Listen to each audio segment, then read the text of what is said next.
Так, часть дел сделала. Время перекусить, пообедать. Ну, все как обычно, время полвторого.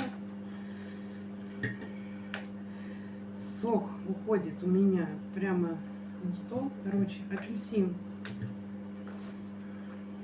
нарезанный. Я буду сегодня делать божественный чай. Да. Чай. Вот этот очень вкусный. Черный, без добавок. Без всего.